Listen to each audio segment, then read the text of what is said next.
이 시간 함께 보실 하나님의 말씀은 출애굽기 15장 22절에서 26절까지 말씀입니다.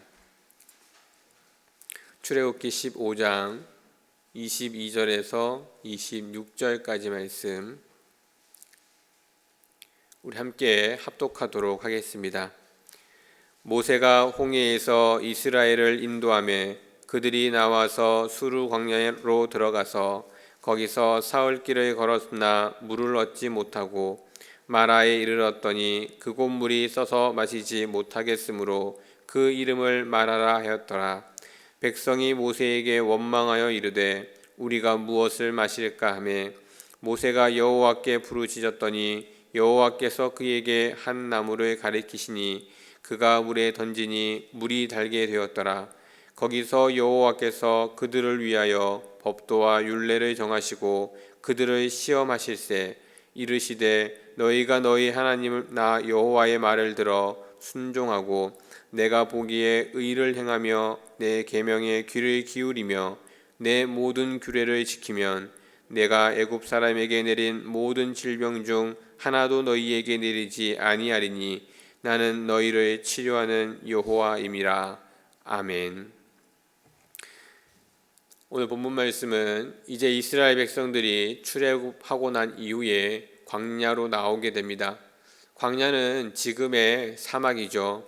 당연히 그곳에서 가장 귀한 것은 물입니다. 물론 여러 많은 것들이 소중하고 귀한 것일 수 있지만 물은 생명과도 연관되어져 있는 것이기에 그리고 생명에 가장 밀접하게 관련된 것이기에 그 어느 것보다 중요한 것이라고 볼 수 있습니다. 그 중요한 물을 3일 동안 먹지 못했습니다. 사실 사람이 음식을 먹지 못하는 것보다 물을 먹지 못하는 것이 더 위험하다고 합니다. 여러분이 잘 알고 있는 것처럼 사람의 몸의 70%가 물로 되어져 있기 때문입니다. 당연히 이스라엘 사람들 3일 동안 만나지 못했던, 먹지 못했던 물이었기에 그것에 대한 간절함이 굉장히 컸을 것입니다. 그것에 대한 간절함이 굉장히 높았을 것입니다. 그리고 나서 3일이 지났을 즈음 오아시스를 발견하게 됩니다. 당연히 그 누구도 의심치 않고 그 오아시스로 달려갔을 것이고 그 물을 먹었을 것입니다. 그 물을 먹는 순간 그 물을 써서 먹지 못했다라고 이야기합니다. 간절한 물을 만났고 3일 동안 먹지 못했던 물을 만났습니다. 그냥 우리의 생각이라면 웬만하면 먹지 않았을까? 웬만하면 3일 동안 먹지 못했고 정말 간절했기에 그 물을 먹으려고 하지 않았을까라는 생각을 해보게 됩니다. 그럼에도 불구하고 그 물을 먹지 못했다는 것은 그만큼 먹을 수 없는 물이었던 것입니다. 너무나 간절했고 물을 만나면 그것이 어떤 물일지라도 먹을 것이라고 생각했을 것인데도 불구하고 물을 먹지 못한 것입니다. 그들의 마음은 어떠한 생각이 들었을까요? 분명 이 물을 만나기 직전까지만 해도 간절함이 있었고 물이 어떠한 물일지라도 먹을 것이라고 생각했던 그들이 도저히 인간으로서는 사람으로서는 먹을 수 없는 물을 발견했을 때 과연 그들의 마음은 어떠했을까? 간절함이 무너지고 기대가 무너지고 도저히 일어날 수 없을 것 같은 그와 같은 생각을 했을 것입니다. 특히나 지금은 애굽의 노예로 있다가 희망을 가지고 나왔던 상황입니다. 그래도 아직까지는 그 마음에 희망을 품고 있는 상황입니다. 그런데도 불구하고 그들의 삶은 그들이 생각했던 희망과는 전혀 다른 모습으로 다가오고 있습니다. 그들이 나온 곳은 광야였고 먹을 것과 입을 것을 걱정해야 하는 곳이었고 그 무엇보다 물이 필요한 곳이었는데 그 물을 만나자마자 도저히 먹을 수 없는 상황에 처했습니다. 이제 앞으로 언제 또다시 물을 발견할 수 있을지 알 수 없고 언제까지 이러한 상황 속에 살아야 할지 알 수 없는 그러한 좌절을 맛보는 상황이 된 것입니다. 우리라면 어떻게 했을까? 내가 정말 기대하고 기대했던 일이 끝없는 좌절로 무너졌을 때 나는 그 상황에 어떠한 생각을 가장 먼저 떠올릴까? 우리는 깊이 있게 한번 고민해 보아야 할 문제입니다. 당연히 지금 제가 묻는다면 기도할 것입니다 라고 이야기할 수도 있습니다. 하지만 여러분, 이론과 실제는 다르다는 이야기가 있습니다. 이론적인 생각으로는 당연히 그렇게 할 것이라고 생각할지 모르지만 막상 나에게 그런 문제가 닥치면 우리는 다른 모습으로 그 상황을 해결하게 됩니다. 이론적으로 우리는 많은 것들을 알고 있습니다. 눈으로 보았던, 누군가에게 들었던 많은 지식을 가지고 있습니다. 하지만 실제로 그 일을 맞닥뜨리면 안 되는 경우들이 많습니다. 쉬운 예가 자전거죠. 많은 분들이 자전거를 잘 타시겠지만 처음 자전거를 배울 땐 뭘로 배우죠? 자전거를? 글로 배우거나 누군가에게 들어서 이론으로 배웁니다. 그렇지 않습니까? 두 손으로 잡아야 하고 균형을 잘 잡아야 하고 발은 굴려야 하고 당연히 너무 그리 어렵지 않은 그러한 이론입니다.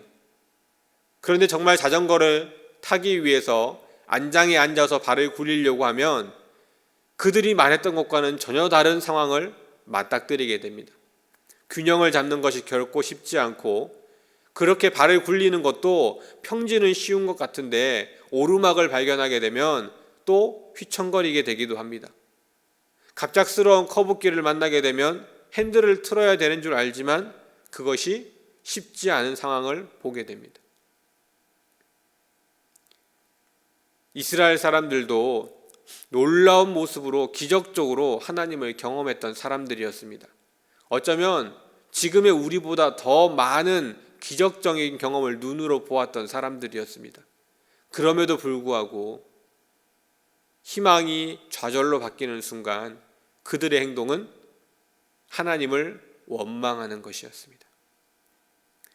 왜 우리를 애굽으로부터 끌고 나왔습니까? 라는 그와 같은 원망을 모세에게 담당합니다.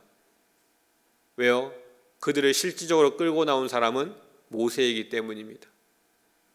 그를 원망하는 그 눈빛, 그를 원망하는 그 소리, 그러한 가운데 모세의 대처는 그들과는 확연하게 달랐습니다. 분명 똑같은 상황입니다. 똑같은 모습입니다. 모세도 똑같이 광야로 나왔고 똑같이 3일 동안 물을 발견하지 못했기에 간절함이 있었을 것입니다. 그런데 그 상황 속에 모세는 하나님께 기도하고 있습니다. 자신의 상황을 원망하고 자신의 환경에 좌절하는 것이 아니라 그럴수록 더욱더 모세는 하나님을 찾았습니다. 결과는 확연하게 달랐습니다. 원망하고 있던 이스라엘 백성 앞에는 물이 생기지 않았습니다. 그 물이 해결되지 않았어요. 그런데 모세가 하나님께 기도하자 하나님께서 그들에게 방법을 알려주십니다. 그런데 그 방법이 더 황당합니다. 그 물을 떠서 정제해서 그렇게 물을 먹는 것이 아니라 거기에 뭘 던지라고요? 나뭇가지 하나. 여러분의 이론상 나뭇가지 하나로 사람이 먹을 수 없는 쓴물을 먹을 수 있도록 바꾼다는 것이 가능한 일일까요?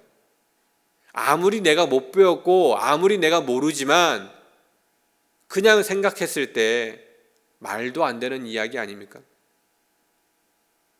난 지금 미칠 것 같습니다. 희망을 품고 있다가 좌절했고 정말로 내 그러한 상황 속에 미칠 것 같은 상황인데 옆에서 누가 와가지고 너무나 황당한 이야기를 한다면 여러분은 어떤 생각을 할까요? 그 사람이 미워 보이지 않겠습니까? 나는 진심이고 나는 정말 죽을 것 같은데 옆에 와서 농담 같은 이야기를 한다면 그 사람이 너무 미워 보이지 않을까요? 당황스럽지 않을까요? 그런데 모세는 그 말을 듣고 나뭇가지를 그곳으로 던집니다. 그리고 그 물은 정말로 먹을 수 있는 물이 아니라 단물이 됩니다. 너무나 달고 맛있는 물이 되어집니다. 우리가 그냥 그저 흘러간 짧게 읽은 4절, 5절의 성경 말씀일지 모르지만 그 상황과 그 환경을 본다면 너무나 당황스럽기도 하고 한편으로는 그 이스라엘 사람들의 마음이 공감되기도 하는 장면입니다. 우리도 이러한 모습으로 살아갑니다. 힘들고 어려운 순간에 당연히 하나님을 찾을 줄 알지만 힘들고 어려운 순간에 하나님을 저버린 사람들도 많습니다. 특히나 이 코로나 시기에 많은 성도의 인원수가 줄었다라고 이야기하는데 왜 줄었을까요? 코로나가 무서워서 줄었을까요? 아닙니다. 그것으로 인해 교회가 핍박받고 교회가 잘못된 시선으로 보여지기 시작하면서 많은 사람들이 신앙을 포기하고 신앙을 접었습니다. 힘들고 어려운 거예요. 그러한 모습 속에서 오히려 신앙을 포기해버린 것입니다. 자신들을 위해서. 하나님께 더욱더 나아온 것이 아니라 하나님이 아닌 또 다른 무엇인가를 찾기 위해 나아간 것입니다. 우리도 언제든지 그럴 수 있다는 것입니다. 그렇기에 더욱더 그것을 위해서 힘쓰고 애써야 합니다. 어떻게 해요? 오늘 마지막 부분에 하나님께서 말씀하시기를 그렇게 어이없이 모세가 하나님의 말씀을 따랐던 것처럼 하나님의 말씀을 지키라는 것입니다. 당황스럽고 황당하고 말도 안 되는 그러한 이야기 같지만 그 말씀을 지키고 그 계명을 지키면 하나님이 책임져 주시겠다는 것입니다. 황당스럽게 여기지 말고 불만을 가지지 말고 그 말씀을 따를 수 있는, 순종할 수 있는 그와 같은 믿음을 가지라는 것입니다. 이스라엘 사람들은 오랜 시간 동안 하나님을 잊고 있었습니다. 어떻게 해야 되는지 아무것도 모르고 있었어요. 그래서 하나님은 많은 설명을 하기보다는 몸으로 체험할 수 있도록 그들에게 말씀하셨어요. 믿고 따르면 너희들이 직접 너희들의 눈으로 너희들의 삶에서 보고 경험할 수 있도록 해주겠다는 것입니다. 그 시작이 바로 마라의 쓴물이었습니다. 말도 안 되는 행동을 모세가 따르면서 그 물이 단물로 바뀌는 놀라운 기적을 보여주셨어요. 뿐만 아니라 하나님 말씀에 순종하기만 하면 그와 같은 모습으로 이끌어 주시겠다라고 다시 한번 약속하십니다. 사실 여러분이 읽고 있는 성경에도 수많은 하나님의 말씀이 있습니다. 그런데 그 말씀을 잘 들여다보면 세상과는 다른 모습으로 이야기하는 것들이 너무나 많습니다.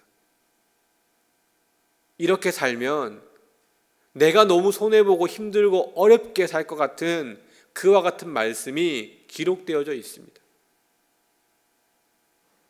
그런데 하나님께서는 순종하라고 말씀하십니다.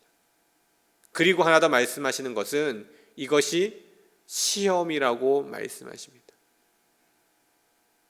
너희가 얼마나 나를 믿고 따를 수 있느냐 시험하시겠다는 것입니다.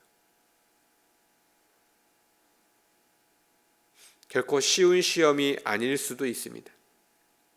하지만 충분히 할 수 있기에 우리들에게 말씀하시는 것입니다.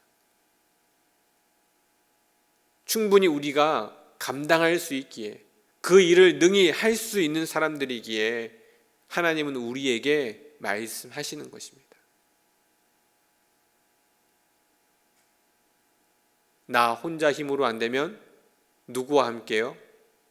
하나님과 함께 할 수 있는 일들이기에.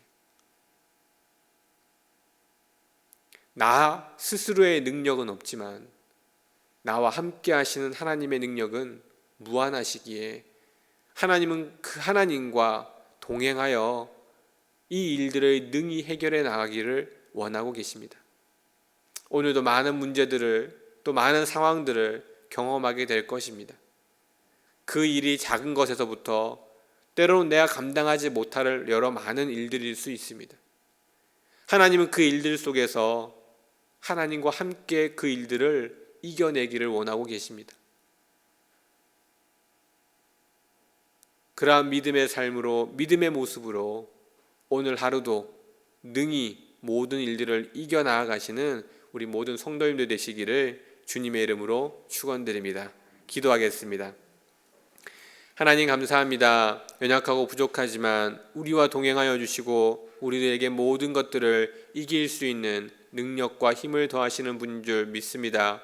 여러 많은 상황들을 바라보며 좌절하고 넘어지길 원하시는 하나님이 아니라 그곳 가운데 하나님의 말씀 앞에 순종하여 하나님이 주시는 능력을 경험하게 하시고자 하시는 하나님이심을 말씀을 통해 보았습니다.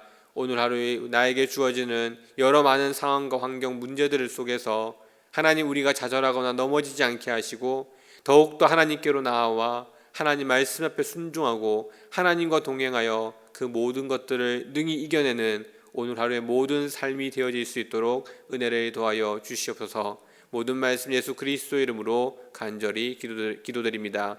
아멘.